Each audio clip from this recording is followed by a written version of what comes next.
The following program contains graphic calls to personal responsibility. If you are addicted to the system, Randall may not be right for you. Check with your local welfare office. Proclaiming the truth in the highways and byways of the world. Fighting for justice in the dark alleys of politics. Raising the voice of resistance to a fevered pitch. And he knows where to find the best and worst jail food in America. Randall Terry. Welcome to today's program, friend. We begin a special series here in the hills outside of Washington, D.C. We're going to call it our Fall Election Series, where we study with a lot of joy the fall of the Democratic Party from power. In today's program, we're going to focus on the Rand Paul election for just a minute. We'll talk about the fact that the United States House of Representatives is going to leave the Democratic control and go to the Republican Party. We'll talk a little bit about Harry Reid and his almost certain demise and what it means for him, for campaigning in general, and for Obama specifically. And then we will focus on a dear friend of mine, Missy Smith. She is kicking up some dust here in Washington, D.C. in what history might record is one of the epic battles of the 2010 election series. First, a new person giving us a prognostication about a situation. Her name? Jihad Grani. Allah Akbar! Hello, boys and girls. I love Quran and Jihad, and I am American too. Today's hero is Major Hassan. He killed those dogs in Fort Hood, Texas. You remember? He is model jihadist. When he was only 5 years old, I put him on my lap and I read him bedtime stories from Quran. Oh, Prophet, urge the believers to fight. Oh, he is model son. He fight. He is a treasure to me.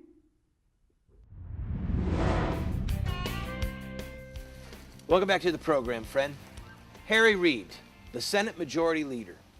His political life hangs by a thread, and it looks as if he's going to lose. At this point, Rasmussen has Sharon Angle up by 3 points, and a 3-point lead, while barely within the statistical margin of error, shows that after bearing an assault from Harry Reid in the tens of millions of dollars, that he's thrown everything he can throw at her, and she's still up. Let's talk about what it would mean for a minute if Harry Reid does, in fact, lose his Senate seat. Well, it's like the head of the snake being cut off. Now, please don't be offended. Some of you are grieved that I compared him to a snake. I mean absolutely no offense to the snake. All right? Harry Reid is the second most powerful Democrat in the country. And should he lose this seat, it's tantamount, it's almost like Obama himself losing. Now, you may remember that President Obama actually went to Vegas, and in one of their spectacular gambling casinos, he bet the farm. There are many Democrats who have conveniently skipped town when President Obama has come to campaign for them. Not Harry Reid. Harry Reid stood shoulder to shoulder with the President of the United States, saying, he's my man and I'm his. President Obama bet his own political future on Harry Reid. Quickly, let's look at some of the lessons here. They say in politics that money is mother's milk. Well, if Harry Reid is defeated, it means that for some people, the milk has turned sour. Because Harry Reid has spent more money in this Senate race than most races in the history of politics, literally. And that doesn't include soft money from the unions and other places. What it means is that there is something happening in the voters of this country where they're not buying the lies anymore. It means that there's a certain sophistication coming where the voter is not believing the nonsense that's being thrown at them on television and in billboards and on the radio and in newspaper ads. It also means that Obama's stock is collapsing politically, that Obama has the touch of death. Now, I, like many people who broadcast, have made mistakes over the years counting people out just a little too early. I did that in 1992 with Bill Clinton concerning Jennifer Flowers. If Harry Reid collapses, loses, it could spell the end of the Obama presidency, but not necessarily. And the reason is simple. We could have another terrorist strike. President Obama could surround himself with some good military minds and some good PR people on how to deal with terrorism, how to confront the enemy, how to calm the American populace. And his favorables could jump from the 40s, where they linger, to the 70s or the 80s or even the 90s. You must remember that President Bush the Elder had a 90% approval rating during Iraq War I. And President Bush the Younger had an approval rating that hovered right around high 80s or 90 right after the 9/11 terrorist attacks. So the country has a history of rallying behind a president when there is a military strike involved or terrorism. So while I am tempted to jump up and down for joy at the prospect of Obama's future being destroyed along with Harry Reid's, historically, it might be just a little bit too soon to make that declaration. Nevertheless, Obama is in big, big trouble if Harry Reid loses. All right, on to John Conway and Rand Paul. John Conway is the man who's running against Rand Paul for the United States Senate in Tennessee. He made some tawdry comment, and to be honest, everything I've read, people don't even admit whether or not it's accurate. It looks like it's something that Rand Paul said in a private conversation in college, some 30 years ago. Can I tell you something right now? I've said a lot of things in the last 30 years that I wish I hadn't said. Haven't you? I've said and done a lot of things in the last 30 years that I wish I hadn't said and done. And there's things that I wish I had done that I didn't do. But to lash out at a man over a private conversation that he made when he was in college it borders on the obscene. And what it shows is that Rand Paul is going to win, that John or Jack Conway, whatever they want to call him, he goes by both, that he's going to lose. And it also says that there's a level of desperation that has set in the Democratic leadership itself. They are now talking about the potential for a 50, 60, some people are even saying, I kid you not, a 100-seat sweep in the United States House of Representatives. I'm going to take a quick break. When we come back from this break, we're going to look at the House of Representatives, and I'm going to talk straight to you. Listen, please hear me. The United States House is going to be in Republican hands after the freshman congressmen are sworn in 2011. It's going to happen. That's not the issue. We have to be thinking past that. And I'm going to tell you what's really at stake right now. And then we're going to talk about my friend Missy Smith and her campaign that is stirring up dust and trouble here in Washington, D.C. We're going to play her campaign ads for you. Let you know ahead of time they're rough. But I want you to know they're being watched by hundreds of thousands of people here in our nation's capital. I'll be right back. Randall and I made a trip to Washington to visit FDR. While there, Randall told him that Alger Hiss was a communist. The president threw us out of his office. Moron.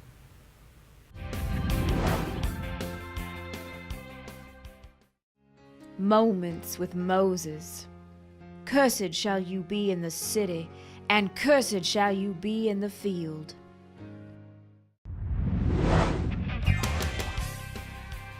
Welcome back to the program, friend. We are in the middle of a series, a special election fall series of the fall of the Democratic Party on November the 2nd. But as happy and as content as I am to see Nancy Pelosi turn the gavel over to a Republican, I have no illusions. In fact, frankly, I have fears as to what is going to happen and what is not going to happen.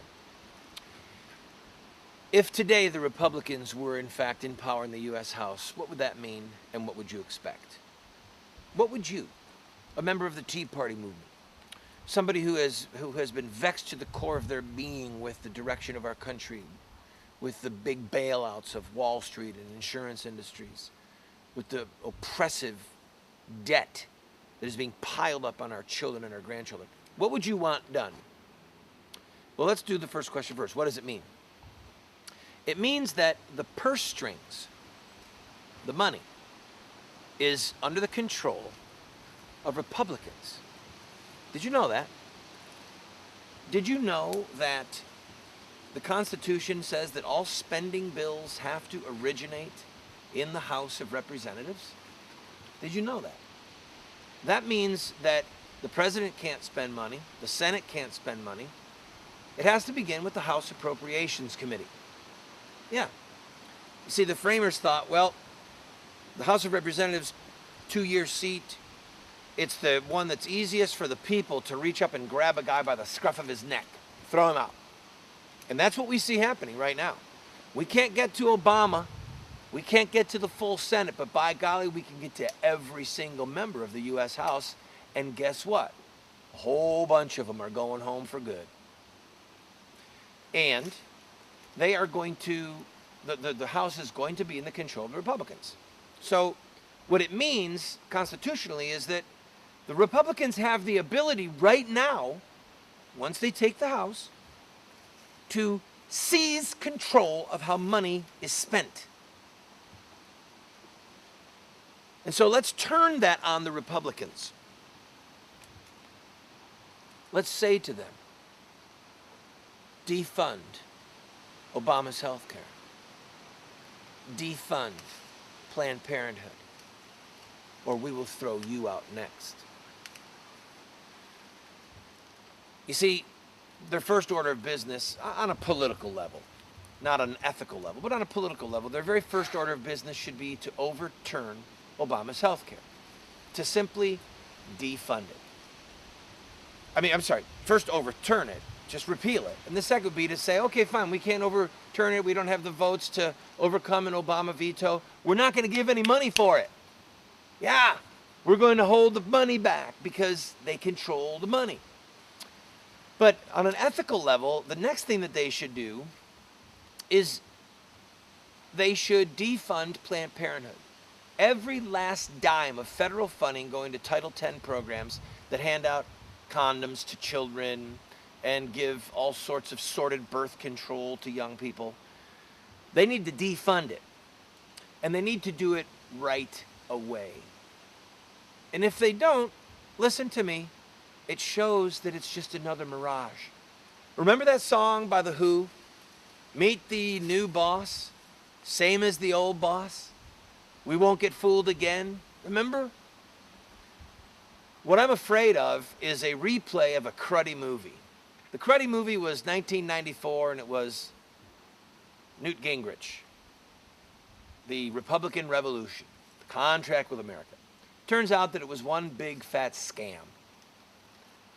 And my fear is that there will be such happiness that the Republicans have taken control of the House that we will be drunk with our own success, and we will not see that what matters at the end of the day is, do they repeal health care? Do they defund health care if they can't repeal it? And do they defund the most damnable baby-killing organization in the history of the human race, Planned Parenthood? Because if they don't, they are liars and thieves and hypocrites, and we need to get ready to run people against them in the primary in 2012 and send their sorry hind ends packing. I'm going to take a quick break. When we come back, a true Tea Party candidate. Ooh, we've saved the best for last. Missy Smith goes to Washington. All right. Traitor like he is. Elena Kagan, she's a baby killer of the first order. A little more, oh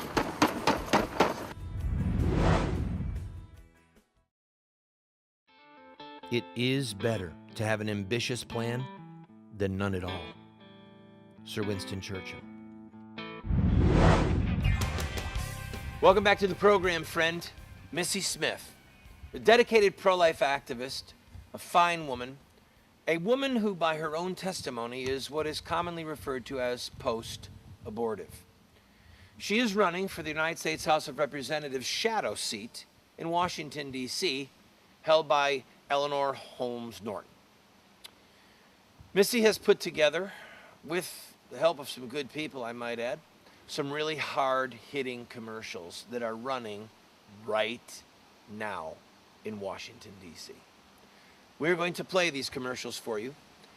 As of this recording, which is happening right as we speak, right here in the end of October, Missy has run these spots on all 4 news broadcasts locally in D.C., David Letterman show.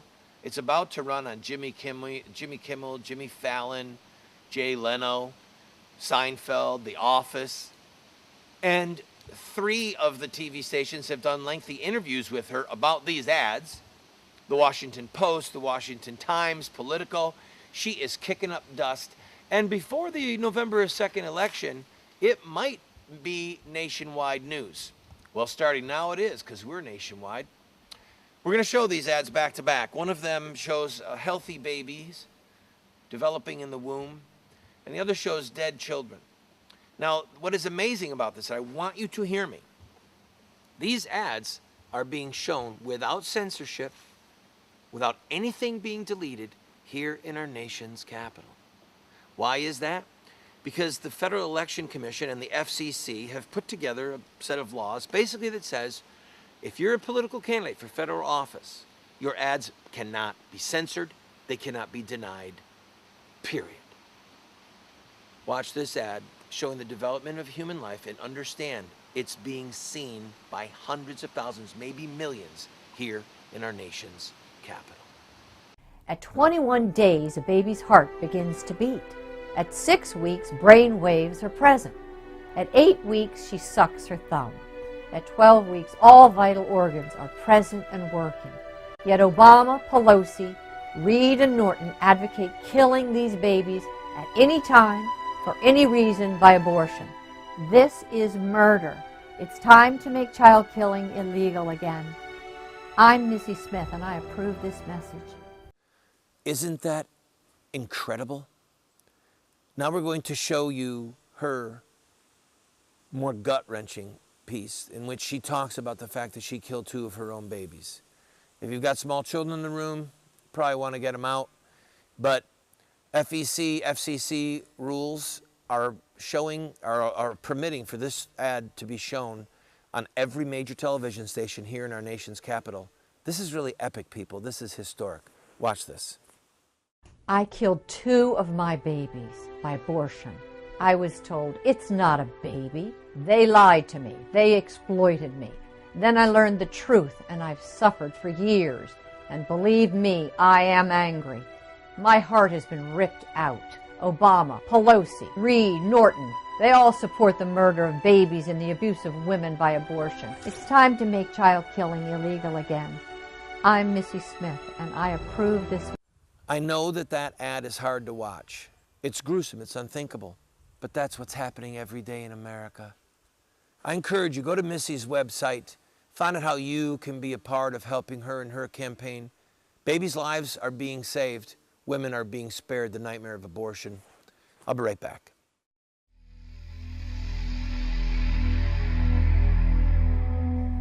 O Lord, thou God of vengeance, shine forth. Rise up, O Judge of the earth. Render to the proud their deserts. O Lord, how long shall the wicked exult?